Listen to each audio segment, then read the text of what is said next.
ধন্যবাদ। Face the পিপলের প্রবাসীদের icon, প্রবাসীদের মধ্যমণি আমাদের সাইফুল সাগর ভাইকে প্রবাসীদের পক্ষ থেকে ধন্যবাদ জানাচ্ছি এবং অভিনন্দন জানাচ্ছি। তার পাশাপাশি আমরা যারা দেশের বাইরে রয়েছি, যারা প্রবাসীতে আছি, আমরা এই মুহূর্তে আপনারা আমাদেরকে কথা বলার সুযোগ করে দিয়েছেন সাগর ভাই।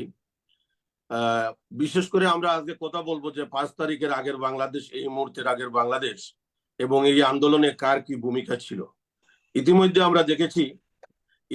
আমরা দেখেছি সমন্বয়কদেরকে দেখেছি, এবং ইতিমধ্যে আমরা জাতিসংঘের দৌড়াদৌড়ি দেখেছি। আপনার অনেকে হাইলাইট হয়েছেন, এবং ডক্টর ইউনূস স্যারের সরকারের প্রতি প্রবাসীদের যে সমর্থন, যে ভালোবাসা, সেটা আমাদের সব সময় অম্লান থাকবে। এই মুহূর্তে আমরা প্রবাসীরা সেই যুদ্ধে কি অবস্থায় ছিলাম এটা দেশবাসী জানা দরকার। বাংলাদেশে বিএনপি কি করেছে, ছাত্রদল কি করেছে, যুবদল কি করেছে, শিবির কি করেছে, জামাত কি করেছে, সমন্বয়কারীরা কি করেছেন। সমন্বয়কারীরা এখন তাদের আপনার পর্দার আড়াল থেকে বেরিয়ে আসছেন, অনেক কিছু শোনা যাচ্ছে, কিন্তু এই বাংলাদেশে আমাদের গল্প কেউ বলে না, আমাদের কথা কেউ বলছে না। একমাত্র আমাদের এই চ্যানেল ছিল ফেস দ্য পিপল। যখন বাংলাদেশের কোনো মিডিয়া যখন বাংলাদেশের আন্দোলনের কোনো খবর দিচ্ছিল না, বাংলাদেশ থেকে যখন সারা পৃথিবী বিচ্ছিন্ন হয়ে যায়, যখন জুনায়েদ আহমদ পলক নেটওয়ার্ক বন্ধ করে দেয়, যখন জুনায়েদ আহমদ পলক আপনার ঢাকা শহরকে পিলখানা বানিয়ে দিয়েছিল, তখন আমরা সারা বাংলাদেশের মানুষের সামনে, সারা পৃথিবীর সামনে ফেস দ্য পিপলের এই যে সাগর ভাইয়ের মাধ্যমে আমরা বাংলাদেশকে তুলে ধরেছিলাম, বাংলাদেশের অবস্থা তুলে ধরেছিলাম। যখন আপনার আন্দোলনকে কোনো পাত্তাই দেয় নাই, যখন এই আন্দোলনকে শেখ হাসিনা কোনো পাত্তাই দেয় নাই, আওয়ামী লীগ কোনো পাত্তাই দেয় নাই, যখন 5 জন সমন্বয়ককে ধরে নিয়ে যায় ডিবি হারুন যখন 5 জন সমন্বয়ককে ধরে নিয়ে যায়, এর পরের দিনই মূলত 18 তারিখই মানুষ হতাশার মধ্যে ছিল। মানুষ মনে করেছিল আন্দোলন ব্যর্থ হয়ে যাচ্ছে। আওয়ামী লীগ চিরাচরিত নিয়মে যেভাবে বিগত দিনে আন্দোলন ব্যর্থ করেছিল, আন্দোলনকে আপনার অন্য খাতে নিয়েছিল, এবং আন্দোলনকে জামাত শিবির বিএনপির আন্দোলন বলে যখন ব্যর্থ করতে চেয়েছিল, তখন এই আপনার চ্যানেলের মাধ্যমে আওয়াজ উঠে প্রবাসীরা শেষ মরণ কামড় দেয়। এই যুদ্ধের সর্বাধিনায়ক হচ্ছে প্রবাসী। যদি প্রবাসীরা রেমিটেন্স ডাউন না করত, এবং আপনার আহ্বানে সর্বপ্রথম আপনার চ্যানেলেই আপনি উচ্চারণ করেছিলেন, এখানে হাফিজ মোহাম্মদ আছে, এই যে হাফিজ মোহাম্মদ দুবাইয়ের কারাগারে যার যাবজ্জীবন কারাদণ্ড ছিল, এই যে হাফিজ দুবাইয়ের আইন ভঙ্গ করে, যে হাফিজ দুবাইয়ের আইন অমান্য করে দেশের জন্য, দেশের মানুষের জন্য প্রবাসীদের পক্ষ থেকে আন্দোলন করতে গিয়ে আপনার দুবাইয়ের কারাগারে বন্দী ছিল, সেই হাফিজের কাছ থেকে শুনবেন যে আমরা মধ্যপ্রাচ্যের প্রবাসীরা মিলে আমরা যখন দেখেছি আন্দোলন ব্যর্থ হচ্ছে, আন্দোলন অন্য খাতে যাচ্ছে, আন্দোলন আর কোন ধরনের আপনার সফলতার কোনো মুখ দেখছে না, এখানে আমরা সমন্বয়কারী হিসাবে আমরা এই যে সম্রাটের ইসমাইলের আমরা বক্তব্য সব সময় শুনেছি। কারণ যখন গার্মেন্টস শ্রমিকরা আন্দোলন করেছে, প্রত্যেকটা সেক্টর আন্দোলন করেছে, সরকার পাত্তা দেয় নাই। কিন্তু প্রবাসীরা যখন আন্দোলনের ডাক দিয়েছিল, প্রবাসীরা যখন রেমিটেন্স পাঠানো বন্ধ করে দিয়েছিল, প্রবাসীরা যখন পরিবার থেকে বিচ্ছিন্ন হয়ে গিয়েছিল, প্রবাসীরা যখন দেশ থেকে বিচ্ছিন্ন হয়ে গিয়েছিল, তখন আমরা রেমিটেন্স পাঠানো বন্ধ করে দিয়েছিলাম, এবং আমাদের আন্দোলন, আমাদের রেমিটেন্স শটডাউন আন্দোলনের মাধ্যমে এই সরকারের পতন ত্বরান্বিত হয়েছে। এটা হচ্ছে সত্য, এটা হচ্ছে আসল সত্য। কারণ রেমিটেন্স ছিল না, ব্যাংকগুলা দেউলিয়া ছিল, পুলিশের বেতন দেওয়ার সুযোগ ছিল না, সেনাবাহিনীর বেতন দেওয়ার সুযোগ ছিল না, গার্মেন্টস অচল, বিদেশে ঋণ আপনার কিস্তি দেওয়ার সুযোগ ছিল না, বাংলাদেশ ব্যাংক দেউলিয়া হয়ে যাচ্ছিল, শ্রীলঙ্কা হয়ে যাচ্ছিল। পলক আমাদের কাছে হাত জোড় করে বলেছে, প্রধানমন্ত্রী তখন শেখ হাসিনা হাত জোড় করে বলেছিলেন, কিন্তু আমরা ছিলাম অটল। আমরা রেমিটেন্স পাঠানো বন্ধ করে দিয়েছি। প্রবাসীরা পরিবারকে বলে দিয়েছে আমরা যুদ্ধের ময়দানে রয়েছি, মনে করো আমরা মরণ যাত্রী হয়েছি, আমরা যুদ্ধের মাঠে আছি। যেভাবে বদরের যুদ্ধে আল্লাহর রাসূলের আহ্বানে সাড়া দিয়ে সাহাবায়ে কেরামরা যেভাবে বদরের যুদ্ধে গিয়েছিল, সেই বদরের যুদ্ধে অনেক পরিবার ছেড়ে গিয়েছিল, অনেক নববধূ ছেড়ে গিয়েছিল। আমরা দেশের বাইরে এই যুদ্ধে ছিলাম। যদি শেখ হাসিনার পতন না হতো, যদি আওয়ামী লীগের পতন না হতো, শুধু 57 জন নয়, মধ্যপ্রাচ্যের প্রবাসীদের যে 60 জনের লিস্ট করেছিল পলক এবং ব্যারিস্টার সুমন, আমরা সারা জীবনের জন্য রাষ্ট্রদ্রোহিতা মামলায় থাকতাম।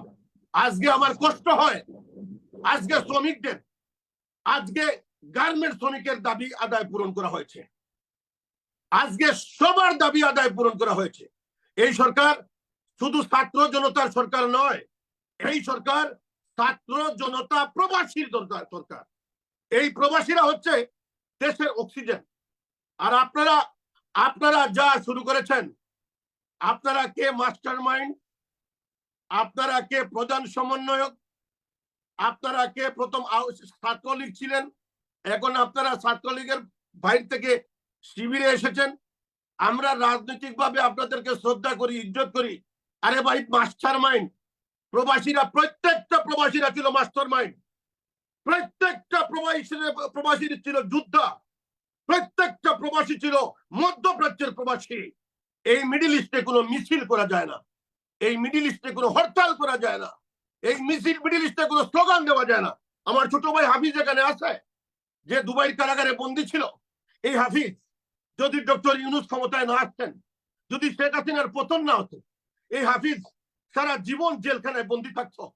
এই হাফিজ আমার ছোট ভাই, এই তার মুখ থেকে শুনবেন রেমিটেন্স ডাউনের ঘোষণা আমি আহমেদ রিয়াজ দুবাই থেকে দিয়েছিলাম জুন মাসে, সে নিজেই বলবে।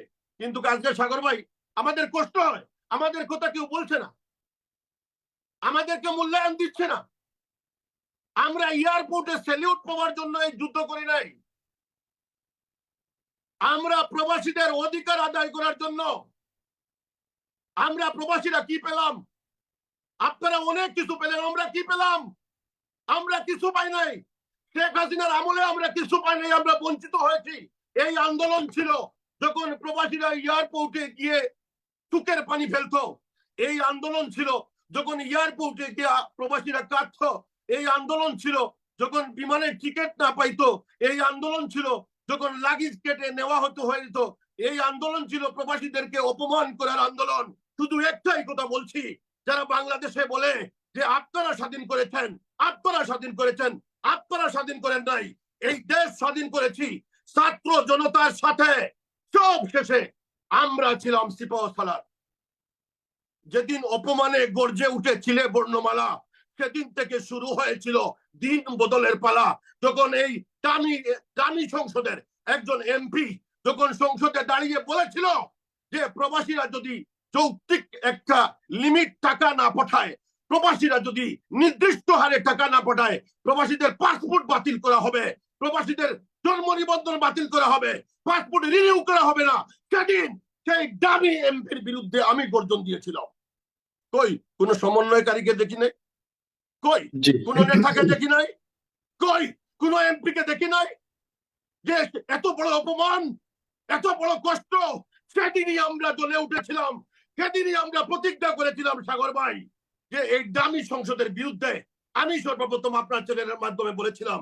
তাই এই যুদ্ধে এখন আমাদের বক্তব্য হচ্ছে যে এই সরকার নিরপেক্ষ একটা সরকার। এই সরকার যদি প্রবাসীদের নিয়ে একটা মহাপরিকল্পনা না করে, এই সরকার যদি প্রবাসীদের দাবি আদায় না করে, আমার দাবিগুলা এরপরে আমি বলছি, এখন মানুষ রাস্তা পাইছে, প্রত্যেকটা সরকার রাস্তা পাবে। যে সরকার পতনের জন্য আন্দোলনের দরকার নয়, সরকার পতনের জন্য রেমিটেন্স ডাউনের দরকার। তাই প্রবাসীরা প্রয়োজনে আবারও আন্দোলন করবে। আমাদের দাবিগুলা পূরণ করতে হবে। আমাদের মূল দাবি আমরা স্যালিউট পাওয়ার জন্য নয়, আমাদের মূল দাবি হচ্ছে প্রবাসীরা মারা গেলে প্রবাসীদের লাশ সরকার অথবা বিমান বহন করবে।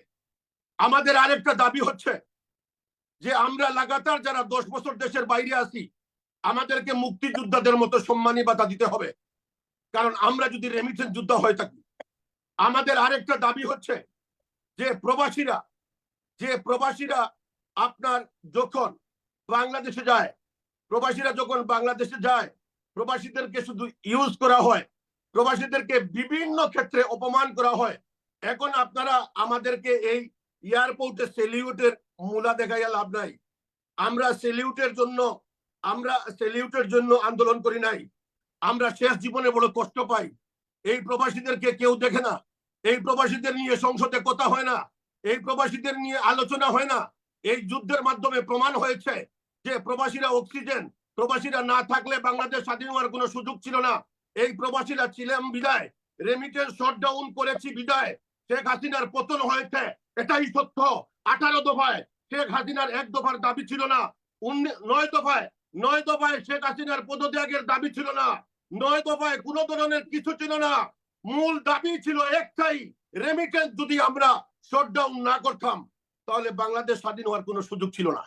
তাই ডক্টর ইউনূস স্যারের কাছে আমাদের দাবি যে আমরা ধন্যবাদ জানাই, কৃতজ্ঞতার চিত্তে ধন্যবাদ জানাই যে একজন রাষ্ট্রপ্রধান 57 জন বাংলাদেশি বীর যোদ্ধাকে দুবাই থেকে আপনি ছাড়িয়ে নিয়েছেন।